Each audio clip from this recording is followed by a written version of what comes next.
on to be head coach of the Montreal Alouettes, and brought me up on a 5-day trial about 3 or 4 games into their season when they were kind of laboring and they're defending champs, and put me in at right tackle, and we wound up going all the way to the Grey Cup, and we lost that game to Warren Moon and the Edmonton Eskimos, and Warren was a rookie sitting on the bench backing up a quarterback that had played up there for a long time.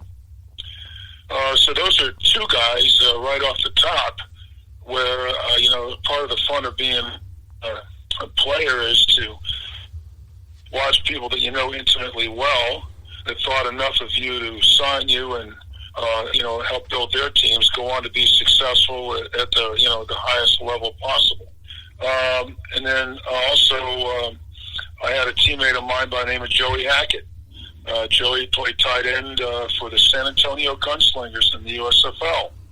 After the USFL folded, he hooked up with the Denver Broncos and wound up starting at tight end for them in the Super Bowl against the New York Giants. Unfortunately, they didn't win that game, but I was so proud of him to see him, reach the top of the mountain and get a chance to play and also start in that game. I also coached at Central Florida, and I coached a young man by the name of Mike Grudadoria. Mike had actually gotten cut when he got drafted by the Dallas Cowboys. In fact, a guy that I know that I talk to every once in a while on Facebook, Louis Sharp, actually took his job. He actually called me, and he wanted to sell tires at his dad's store. His dad wanted to sell tires at his store, and he just said, "Coach, what do you think?" And I said, "Mike, you got all your life to sell tires. Why don't you give it another shot, go play in the World Football League?" And he wound up doing that. And then one of the centers got hurt for the Rams about a week before training camp. So they signed Mike as an insurance guy. And then during the course of the St. Louis Rams season, with Coach Vermeil, they lost their quarterback and they put in Kurt Warner. And Mike had the 2 centers behind him had gotten hurt as well, so they put him in there as well, and they went all the way to the Super Bowl and won it. And that was especially sweet. So I got to watch a guy play center that I coached and get an opportunity to make the most of it, and then wind up winning a Super Bowl. It's really special for me sometimes, having played in with different leagues with different coaches, to watch people reach the top of the mountain. Okay. Well, again, the game is just a few days away, Bill, and you've certainly said a lot of different people. Of those people, which ones stand out the most? Well, I have to say Mike Grudadoria, because I coached him, and I had to fight for him a little bit. They wanted to convert him to defensive tackle. And I was in a meeting with him, and I said, "Mike's a center. He's a grinder. We need a guy in there at center." And part of being a coach is putting guys in the right position. Right. And the coach just went ahead and said, "Okay." And I was working as a volunteer assistant coach. It's very unique. I can only speak for the guys from 1976 to 87. Right. It's a totally different world today than it was when I was there. We've had to fight and crawl for everything we've got. And, so I was working for next to nothing and actually lived in a collegiate village inn with the players. I'd get up every morning and go down the hallway banging a garbage can lid, and I had to wait, strength and conditioning. So I had to make sure the guys were in the weight room, and I had to make sure they go to class. I actually lived with one of the players because the University of Central Florida was on a shoestring budget. They literally had no money, and they were they weren't even, the Division I program. They were trying to become a Division I program. So a lot of us, had a lot to do with building that program. We take a lot of pride in it because I knew that eventually they would be where they're at now because of just the demographics and the growth of the university. So it's fun to watch the Central Florida do what they do. But to answer your question, it's probably Mike Grudadoria. Although Joey Hackett's a close second because Joey was a teammate of mine and a great friend, and we still stay in touch. And it was really fun for him to play and watch him play too. So I would say it's a tie between those two. Maybe a little bit of a nose to Mike Grudadoria because I spent a lot of time with him and had a lot to do with his development. All right. Well, it's funny. You talk about the USFL, the San Antonio Gunslingers. Boy, that's a name of the past, isn't it, Bill? Well, yeah, it is, but there are a lot of talented guys on that football team. Yeah, name a few. Juan Castillo, Chicago Bears, offensive line coach. Juan has been in the National Football League for 27 years. Mm-hmm. Rick Neuheisel, our quarterback, broadcast the games. Yeah, Ralph Williams played offensive tackle for the New Orleans Saints. We've had a couple of guys, Jim Bob Morris and Put Choate. Put Choate has the largest water irrigation company in the world. You should see his house up in Dallas. Jim Bob Morris packages meat. He's made a ton of money. And these are just guys that are my teammates. They're like my brothers, and I'm very proud of all of them. And we had, it was a really special group of guys. So what happens in that locker room, that's all we care about. I'm actually sitting back right now watching the Michael Vick's show. And Tommy Riemann coached him. Tommy was a brief roommate of mine with the Montreal Alouettes. They brought him up in a 5-day trial. He was with us for a couple of weeks, and they sent him home. And Tommy was an actor back then, so we had a bond. We used to talk about acting.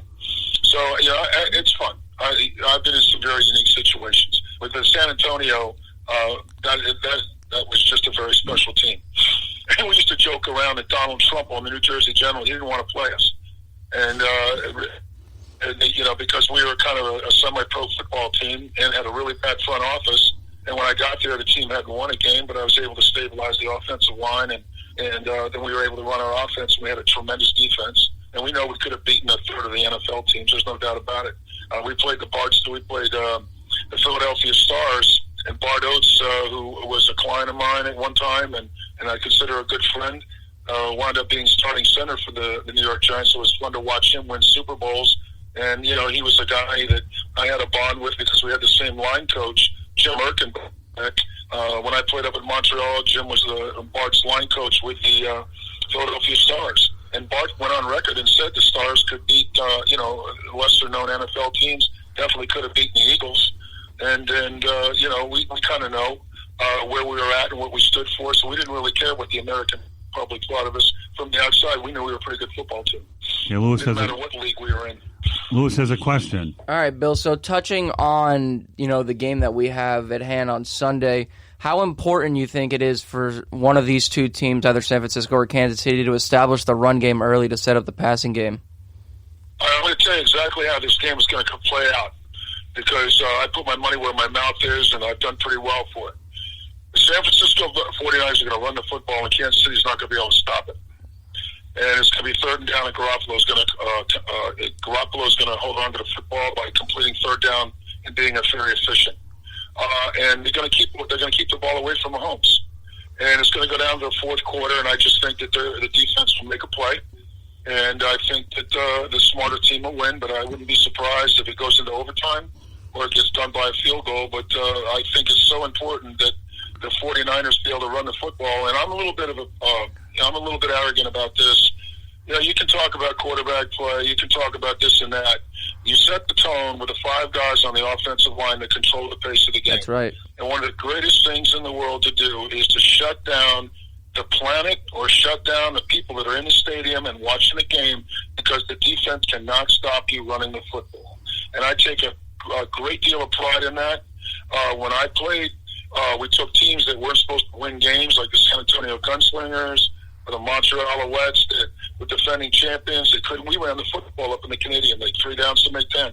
That's why I put my game on the YouTube channels, because I wanted people to see, what it takes to win championship games. But to answer your question, Lewis, it's the run game is going to be the determining factor in this ball game, and it's really interesting. The Kansas City coach, it's a hit or miss. Either he's going to come up with some schemes that are going to be able to stop the run, or he's going to be gassed wide open and get ripped a new asshole. And I just think it's going to be a little bit of both. And I just think the 49ers are going to run the football, and Kansas City's going to have a tough time doing what they do to people. And I don't think Mahomes is going to be able to be an opportunity to make a lot of plays. So who wins? What's your score? The 49ers are going to win 30-27. You got one more question before we... Yeah. So, Bill, we talk a lot in our pre-production meetings, and sometimes I'm just an observer in that instance. I'm a spectator. I listen to you and Scott go at it. And I think if you were to look up the word cerebral in the dictionary, you'd see a picture of Bill there smiling because he doesn't hide, his opinions on things. We were just talking to our last guest, Rick Curdy, who, Charlotte Bats guy, if you know him, trying to get a baseball team down there. Anyway, my question is, we were discussing a lot about how the Super Bowl as a product that we see on TV has kind of devolved to where they're emphasizing more commercials in the halftime show and making a bigger deal of that than the actual game on the field. Me and Scott agree that we're there to watch football. What is your opinion on that? Do you ever get annoyed watching how outrageously ridiculous these halftime shows are and how much effort they're putting into these commercials and just kind of like deviating from the sport altogether? Yeah. Well, can I tell you something? And this is really, really funny. When you play the game, and, I'm sure there's a lot of guys that you'll talk to that have a high IQ, football IQ. We live it and sleep it and breathe it. It turned into entertainment right after ESPN in 1987. Right.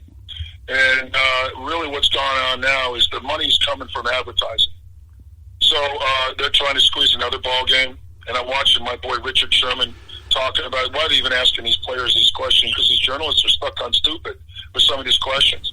They tried to trap the offensive coordinator for Kansas City. Because what's going on now is you've got political agendas. I laugh because you see it's evolved into what we're seeing on social media.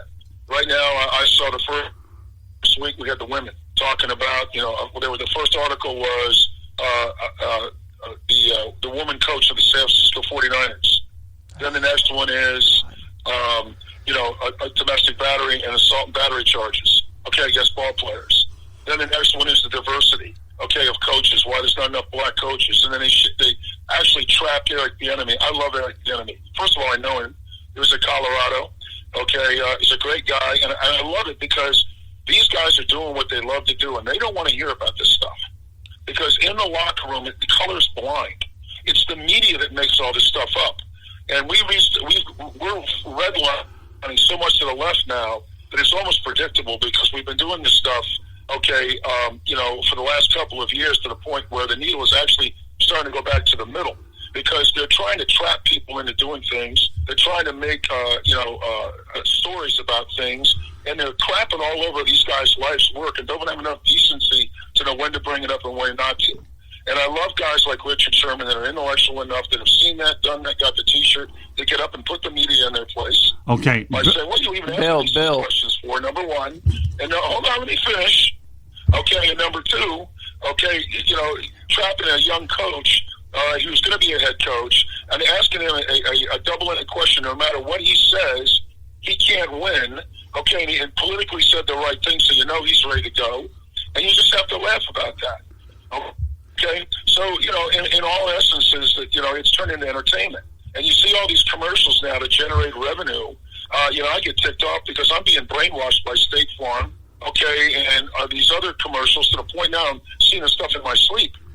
Well, and really what's happening now is people are looking for alternatives because they're really getting tired of it. Now we have a league that's coming up right now that's starting to piss me off, and they haven't even played yet, called the XFL. And I'm sitting there going, well, we'll see what they're going to put out there. But it could be a cross between wrestling and everything else, and it's all going to be hype and bells and whistles and technology. I want to see how good the football players are. Okay, Bill. So I'm sorry, guys. I just had to answer that question. That's okay. We got 30 seconds, and you got 30 seconds to plug your YouTube channel, and then we'll wrap it up. Okay, Bill? Go ahead. Well, the first thing I'd like to do is I'd like people to read my book that I wrote. I haven't even plugged that. From the outhouse to the penthouse and somewhere in between. Okay. I wrote it as a litmus test back in the 80s after the USFL folded. It's a little autobiographical, but I make up a character by the name of Parker Thomas. So you can kind of get an idea of what we went through when we played. And you can also find me on YouTube. Just go to Bill Winters and type in the word football after my name, and a purple circle will come up and hit subscribe. And, you also go to my Wikipedia page. It's easy to find, Bill Winters Football. And also on Facebook. And I would like to close with this. I would like to give a shout-out to Glenn Edwards, Pine, who played for the Pittsburgh Steelers and won a couple Super Bowls. He was my teammate with the Tampa Bay Bandits, and he had won a Super Bowl before he was with me. I learned a lot from Pine. And also Dan Ross, a teammate of mine who was with the Super Bowl with the Cincinnati Bengals and almost won the Most Valuable Player Award before Montana stroked Jerry Rice with that touchdown a few seconds ago where they lost. Dan, I learned a lot from Dan as well. These guys were teammates of mine and meant for me when I was in the USFL.